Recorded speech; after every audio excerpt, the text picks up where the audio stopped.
Dr. R. Michael Fisher. I am going to do a series, well, I've been doing it on psychiatry, encounters of the close kind, or close encounters of psychiatry.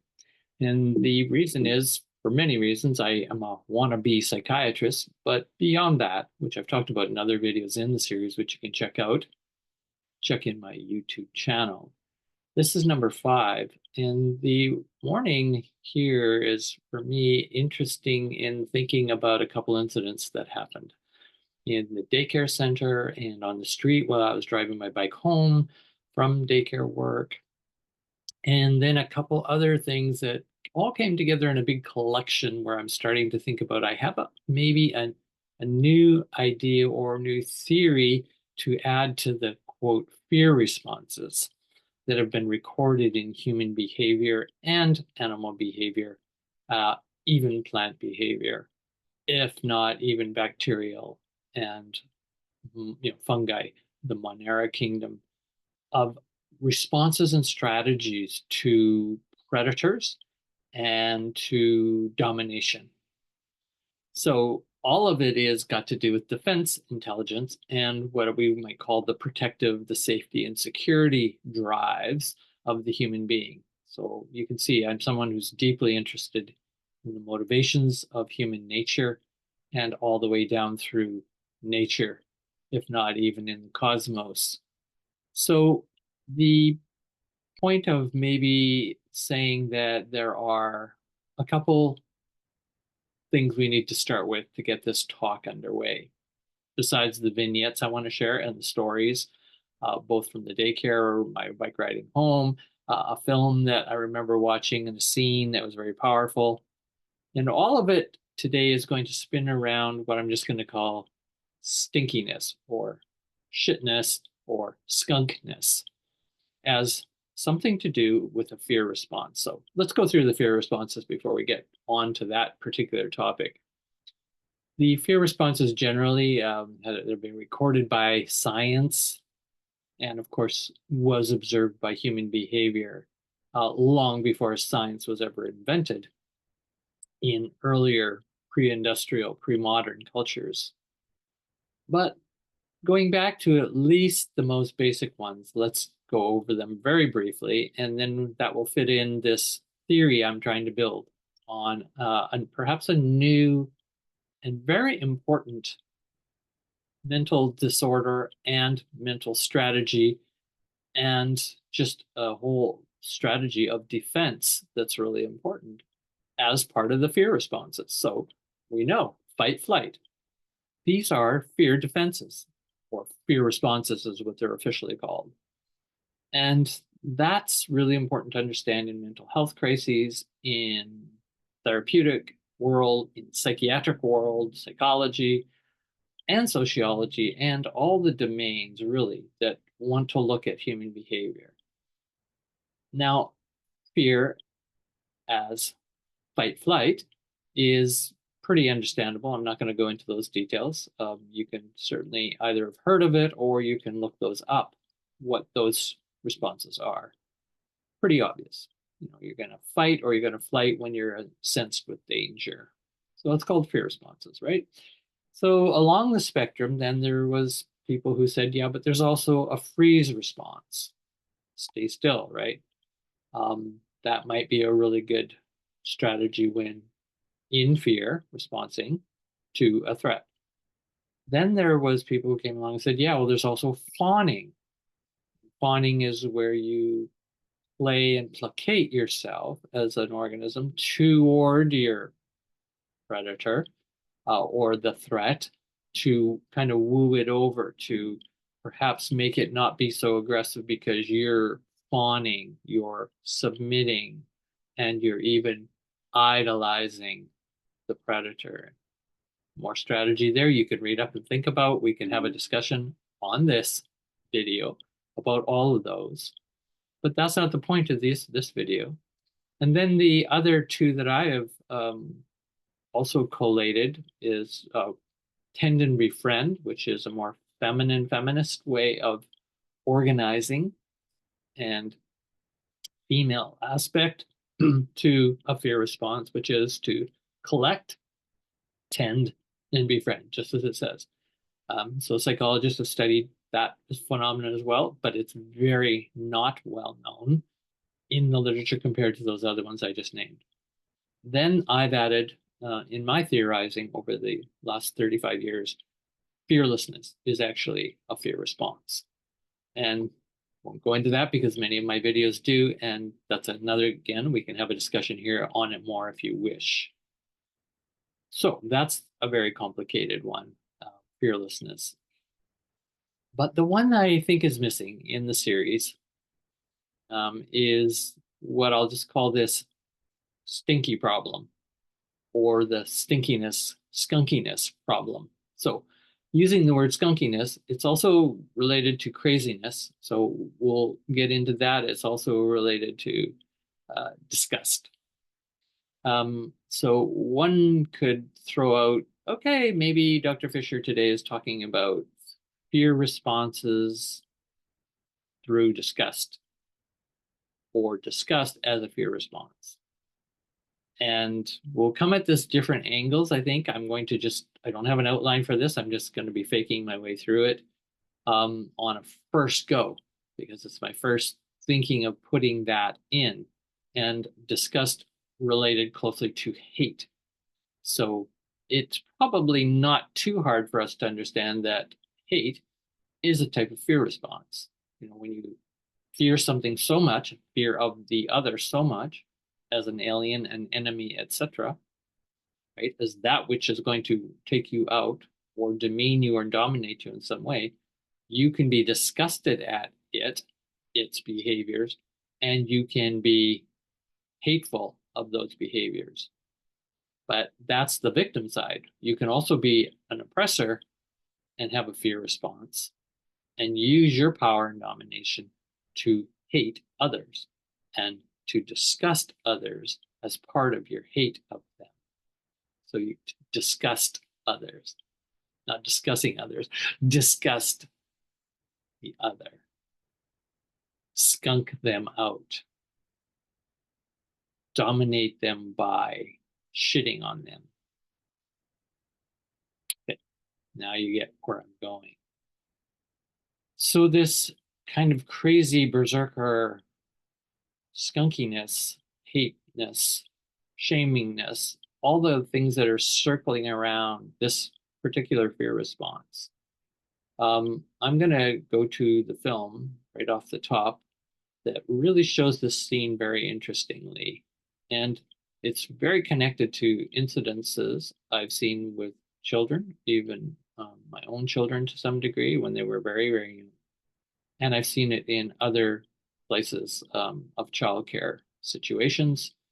And a lot of parents will know about this. A lot of doctors know about this. A lot of psychiatrists and psychologists know about this phenomenon. It's called shit smearing, or even shit eating.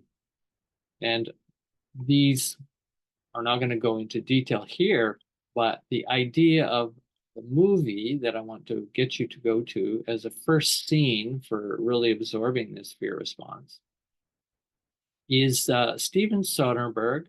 It was a film called Erin Brockovich, and it was about her as an activist, consumer advocate, and worked in a mill industry in the United States. This is a 2002 film, well worth watching, played by the great Julia Roberts as the lead character of this woman, Erin Brockovich. So without going into all the details of that story, because it's a long one, watch the film. And there's a scene in it where she is basically this character, which is real, based on a true story. Although I don't know exactly how accurate and true Steven Soderbergh made as director of the film this particular scene, but I'm guessing it's probably pretty somewhat accurate. This woman working in this factory was basically trying to start, some kind of union, some kind of exposure of injustices toward women who shouldn't be in working in this type of a mill. Can't remember the exact kind of mill it was, but right, it was a factory, mill of some sort. and I think they were doing mining of some kind. And she got a job. She was a tough gal, and she felt she could do the job. And so she comes on with all these guys, and so of course, they're trying to intimidate and dominate her. That's the strategy of males, especially when they collect.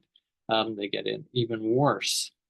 But she was very tough, and she was very smart, and she figured out how to use the system, how to use the media to point out she was being, and all women were being, discriminated against in the workplace. So this is long before. I think the story comes out of the 60s or 70s, somewhere in there.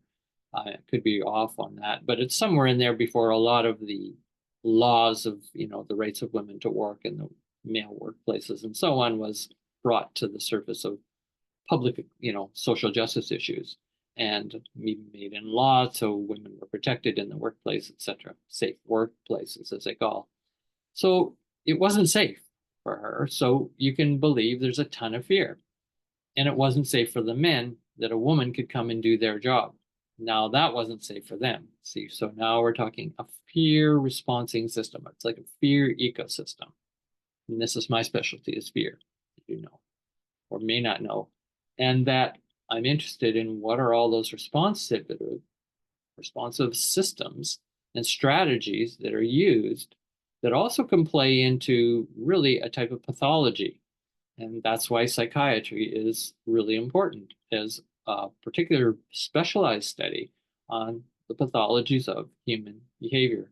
And as I say, you could go back down through the kingdom of animals, plants, right down all the way to see, are some of these strategies actually evolutionary advantages? So I'm going to say that the scene, to me, most important from a psychiatric point of view.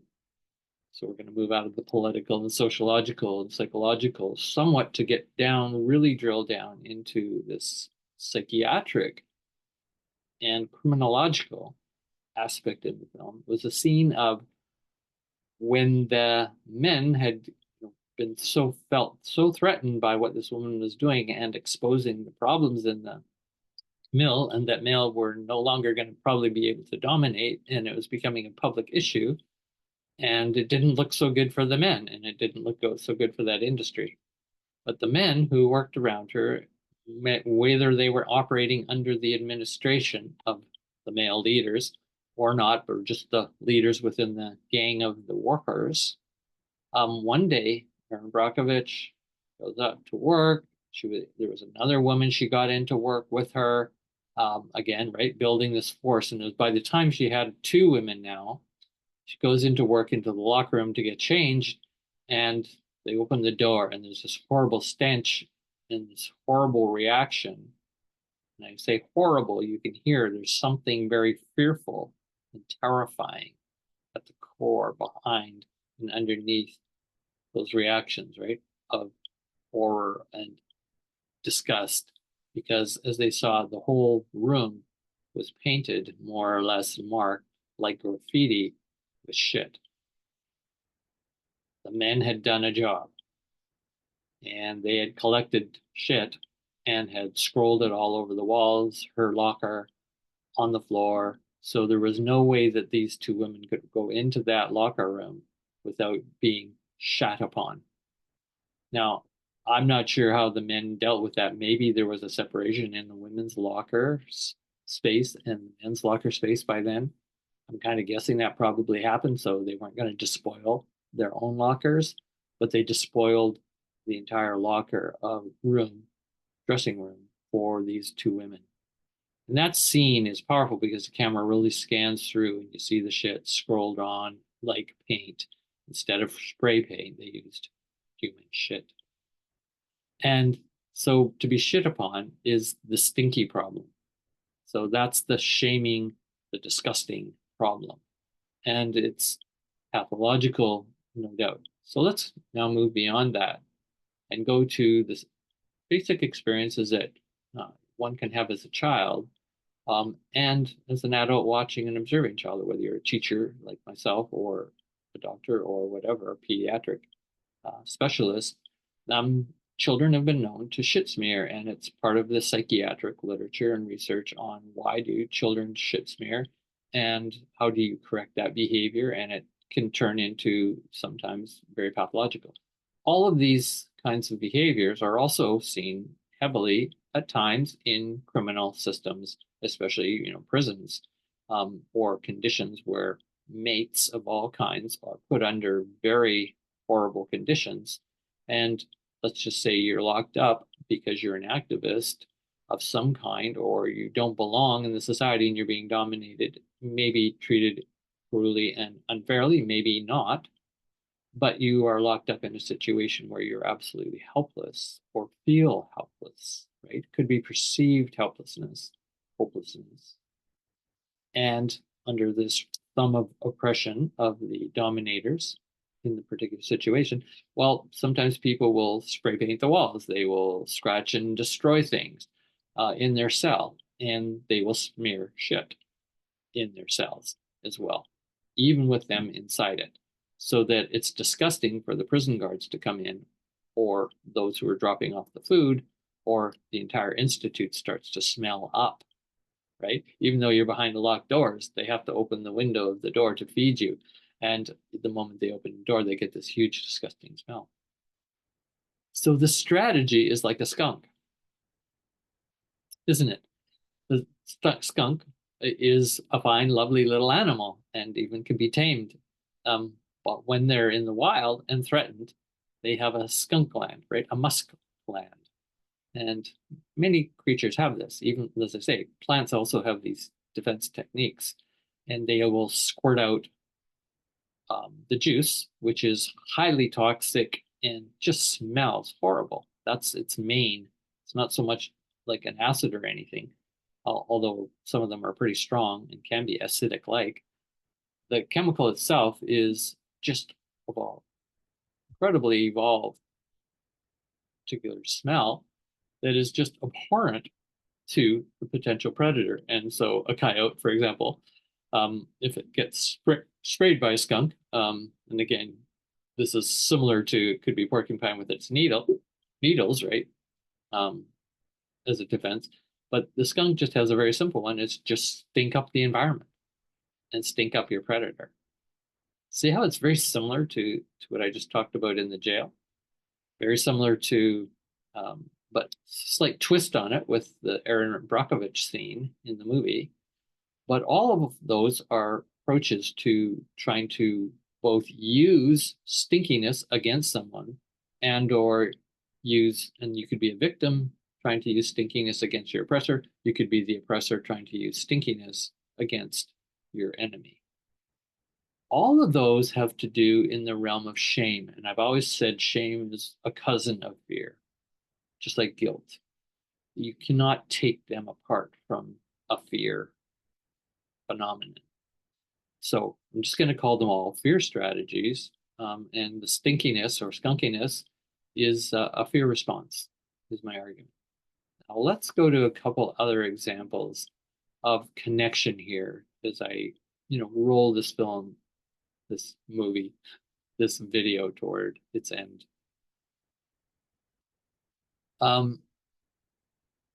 When one is very in a position of does not know how to handle its enemy,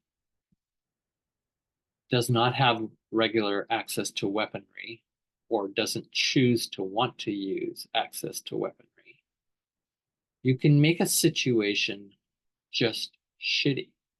And I'm using that as a metaphor, shittiness, or just as actual physical and literal shittiness you can bring upon an environment and upon that environment that you find threatening.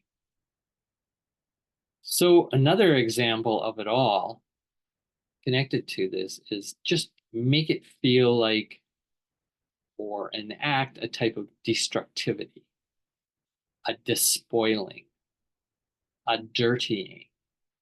See, that is all part of the same strategy of skunkiness and a type of what I would call berserker craziness when it goes to the extremes.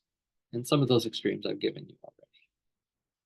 And the more common example would be at the daycare center yesterday. I was listening to the staff talking in a meeting at a point, And they were complaining about some of the young 3 to 5 year olds, you know, using some of the toys, taking them outside where they weren't supposed to take them outside. And but somehow they were able to do that without the teacher seeing them for a while. And then they ran around back behind some particular part of the facility where they could semi hide. There's no place on the facility of a daycare center where children can completely hide. That's the whole point, because we're interested in their safety security, right? There the children were destroying this log, and it's a log that was a play log. It's used in the facility for children to play with, roll around, sit on. There's several logs, but they took one and they particularly started using the toys apparently to just whack at and rip apart this log as part of basically the property of the daycare center, adults' property. And the 3 and 5 year olds found a way to destroy adults' property. Now, most parents will quickly recognize what I'm talking about here is that this all sounds very normal, but it's certainly, when I watched and listened to the daycare workers, they were sort of disgusted, even when they told the kids not to do it, and then noticed the kids went back and found another way to use some other weapons to destroy this log. And at some level, you go, well, the log's not important, right? It doesn't cost anything and it's not important. But it's adult property. It's the Institute's property, this daycare. And you can bet that at some level, the argument would be is they're using this shitty behavior of destroying to actually disgust the adults. It pisses them off, to be blunt. And you would say, well, it's not very stinky. It's not very shitty. No, no, that particular incident is not. But I'm trying to connect it to the destructivity that is within the instinctive behaviors and the strategic behaviors of when a child, any human being, feels helpless and or even under threat and cannot express that threat in the system. And they will express it through destructive behaviors, shitty behaviors, and crazy behaviors. There are times when they go crazy, emotionally berserker behaviors, but that particular is seen when it moves into more what we call not so much just disturbing behaviors of children, but actual psychiatric behaviors or the deeply pathological or mental illness behaviors. So it's a spectrum, right? Going all the way through normal. And then you get this quote, which I always like, and it's thrown around a lot these days if you look at all on the internet and other places. Can't remember who wrote it, but I'm guessing there's a few people that may have wrote it that I know in the psychiatric world of critics, what I call the deep psychiatric critics, which I really love. R.D. Laing, for example, others. And it's, quote, "It is no measure of sanity to be adjusted in an insane society." We could have in an insane situation. That is, in a situation that it is a madness itself. And from that, it is a destructive environment, a dominating, oppressive environment. And it's therefore no measure, as the quote says, to be sane or to think that there is even sanity that could be called normal sane when the society and system you're to adapt to and made to adapt to, even by these daycare workers trying to get these children to adapt to a system. And at some level, the children may say, this is insane. We're going to act insane. We're going to act crazy. We're going to act destructively. And if we can't do this in certain ways, like whacking things, and we don't have axes and hammers and things to do it, they use their toys. And the toys are a gift from the Institute, right? Here's your toys for your children. We've spent money on this. We care about you enjoying all these toys we have in our toy library. And the children misuse it. They abuse it. And the argument would be is because they feel abused. That's not saying the daycare I work at, which is not true, is abusive in an ordinary sense. No. But the whole structuring of having to give up your parents, being forced to leave your parents at the young age of 3 to 5, daily, 5 times a week, if not more, on a weekend, the children are not getting enough of their parents and their parents' love, care, support, security.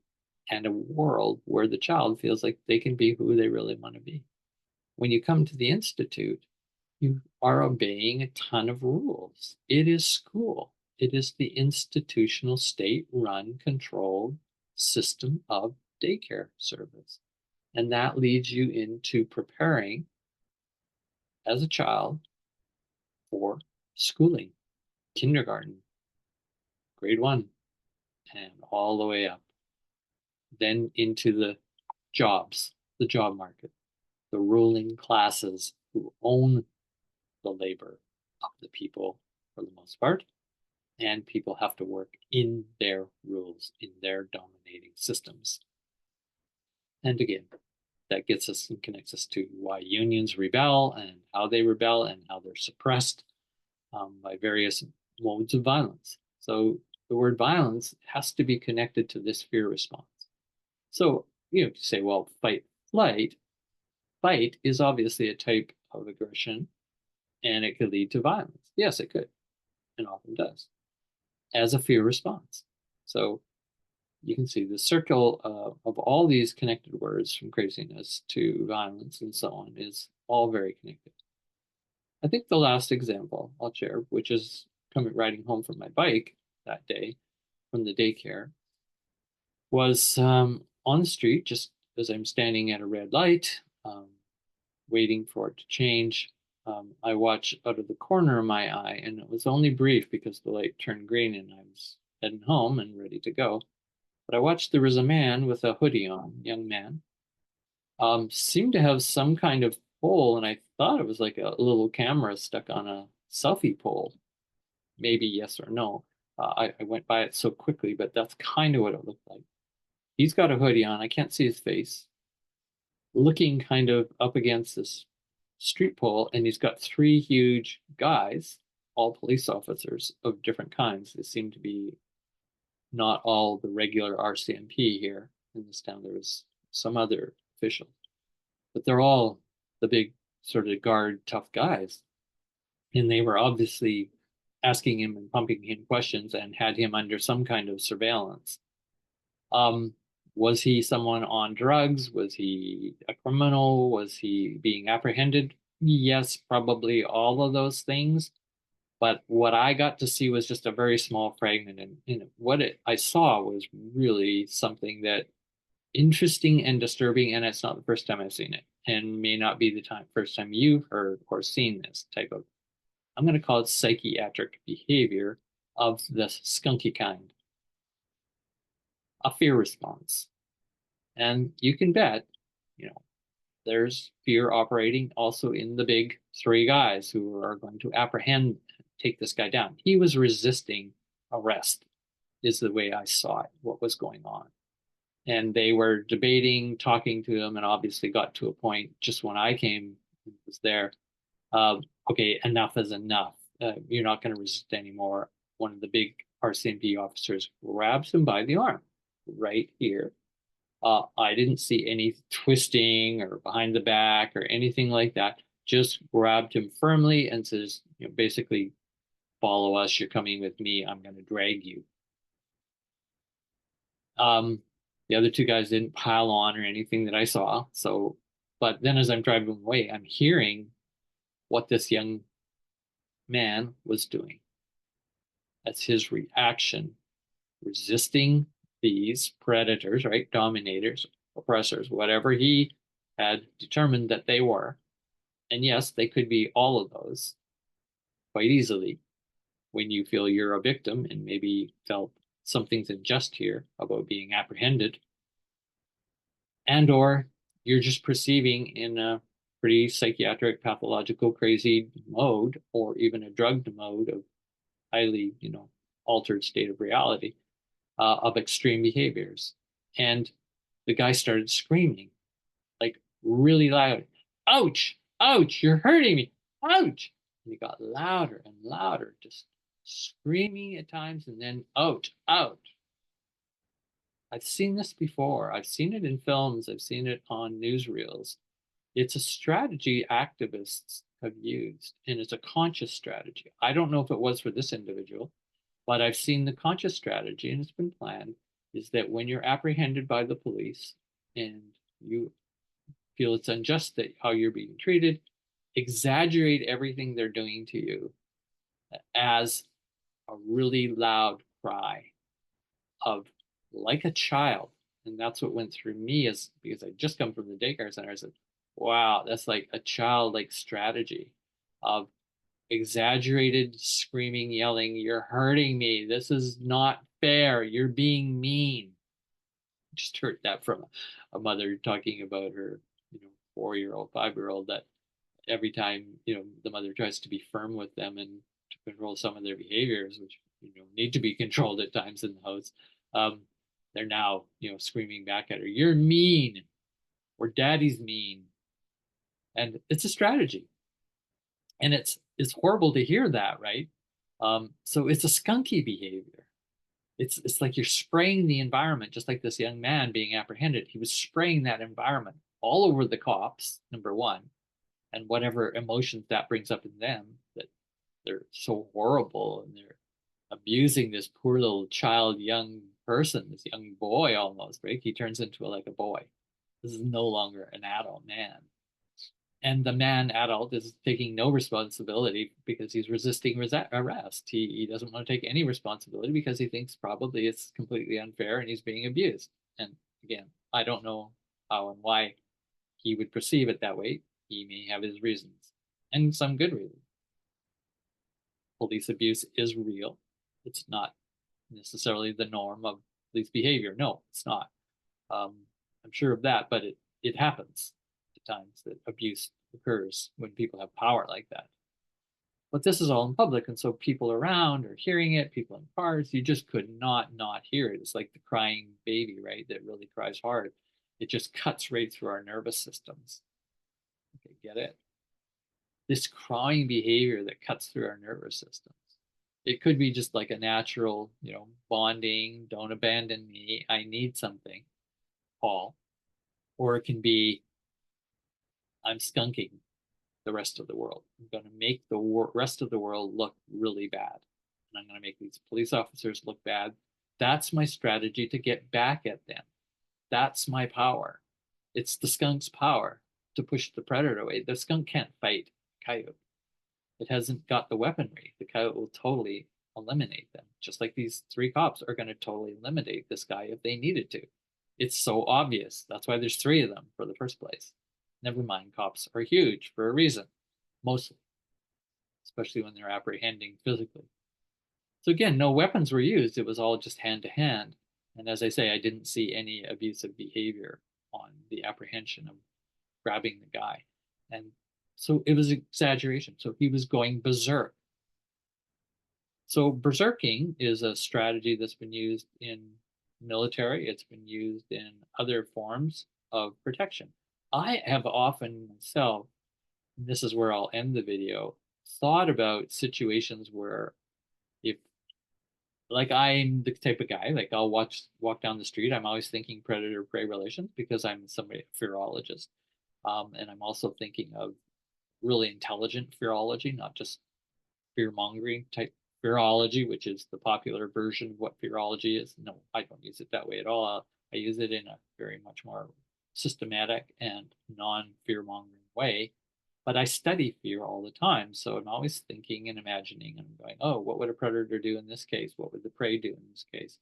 So certainly myself as a small male and quite feminine, I've been in situations, and more than once, where do I choose to go walk down that back alley at night because it's a shortcut to get home, or do I go under the section under the lights, or where more people are around? No, I'm less likely to be, you know, apprehended by a gang or a couple of young 3 men or older men. It doesn't matter, or someone who's a bit psychotic and has knives and is about to take your wallet, your life, who knows what. So all these incidents of, were I checking up my safety and trying to register what's an intelligent response for me to do, even before I see a predator. But I'm imagining sequences. And so that's part of preparatory work. That's part of imagining your capability to handle situations where you're under predation of some kind. under a threat of violence, right? Under a threat of fear and terror and domination. Yeah, all those things. They're real. They're every day. They're every moment possible risk to all of us, more or less. Well, you can carry guns if you want. If you're in the United States, I'm not in Canada, I don't carry a gun. So that, always, why are you carrying a gun? Well, because that's your strategy of escape. What was that? Fight, flight? What is that? Well, it's fight. You've got a gun and you'll fight and you can kill. That's a pretty powerful weapon. Or at least threaten somebody by just holding the gun up. And they go, okay. So, what I imagine often is a strategy I could use because I don't want to use violence. That's part of my nonviolence fearlessness practice. Is that if I was apprehended and may or may not be somewhat in public and available for people to hear my stress, I could yell help. That'd be one. Um, but if they throw a scarf around you or a mouth or hand around you, you're not going to open your mouth. And so yelling help isn't going to work. So what can you do? You can struggle in a normal way, right? And do the struggle, but you're going to be probably overwhelmed, especially if there's more than one or two or three. And I don't take karate, or I'm not a black belt martial artist, etc. Or I'm not a huge guy and I don't muscle build and all those things to make myself look tough and hard.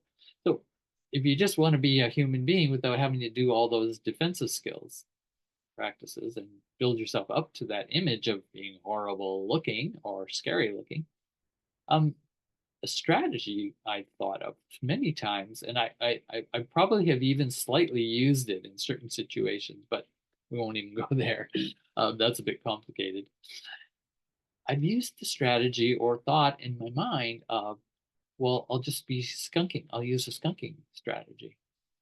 I'll make myself so weird in responding to, as soon as I see them coming, I'll make myself weird, like this guy on the street in a way, exaggeratively crazy.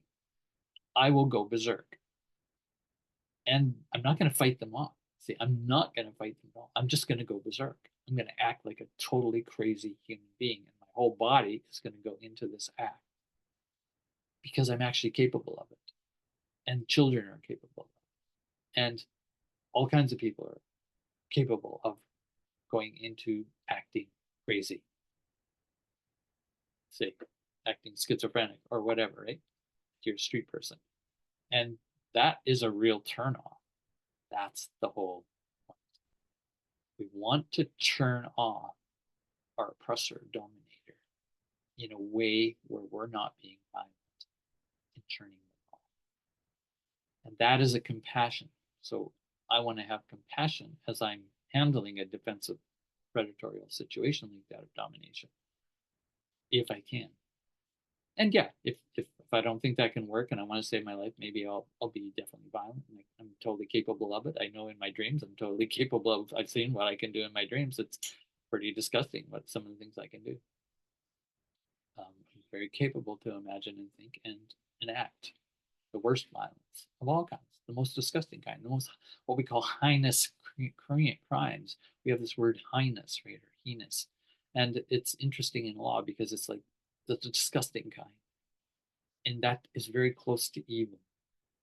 And that's really closely what I'm interested in psychiatrically, the psychiatry of evil, operating both from the oppressor view and being able to reassert evil that way. So destructive activity that way and that way, right? Oppressor, victim. So strategy itself can be used by oppressors and victims. It's just usually the oppressors have much more power, weaponry, position of power, right, and location, if not the law behind them to do certain things, or the military decision that was made to do these heinous crimes on others and the environment and other species, etc. But I also, as a victim, or the less powerful, which is real, I am still empowered with these fear based strategies, all the ones that I listed at the beginning. right? Fight, flight, freeze, fearlessness. I also have skunkiness, or whatever you want to call it today, but I'm going to say skunkiness. And it's the use of that that becomes a fear-based response. So thanks for listening today to this little tour on some brand new thinking and connecting, even though you can see I've got a lot of history behind it of where this might go. And I look forward to conversations with you. I'll do more writing and thinking about it as I feel desire and push that way. But welcome again to my explorations in psychiatry, and the psychiatric experiencing. Generally, because this is not an uncommon behavior. Skunkiness is not an uncommon behavior in all kinds of mental illnesses, and the patterns of people in mental institutions, etc., that they have learned well. Oh, yes, they've learned well how to defend themselves. They've also seen this in the world of disabilities, developmental disabilities, the mentally handicapped, as we used to call them. I've worked in that industry and field as well, and have seen lots of experiences of how they also know how to make themselves skunky, to fight back, right? To have a fear response with their own empowering attempts to find dignity for themselves in a way. And then I've seen the worst of evil, and I know that patterning of evil, both in myself as a possibility because I can think and imagine it, and I've dreamed it, but also because I've seen it in its acts, especially in acts of war, in acts of terrorism, very, very common, and even what I've called acts of fearism as well, to extreme fear mongering and so on, underneath, or less severe than obvious acts of terrorism. But the point being is, in extremes, when you feel powerless and hopeless, um, it's the basic strategy of, well, nobody's going to win this battle. I'm not going to let you defeat me because I'm going to find ways to destroy the war. I'll destroy you before I destroy me. Even acts of mass murder, suicides are very much along this line of a heinous crime, which is an act of, well, I'll just destroy a whole bunch of other people before I destroy me. Take myself out, right? And the reason psychiatrically and within this fear responding is I will make you all as afraid as I am afraid, if I can.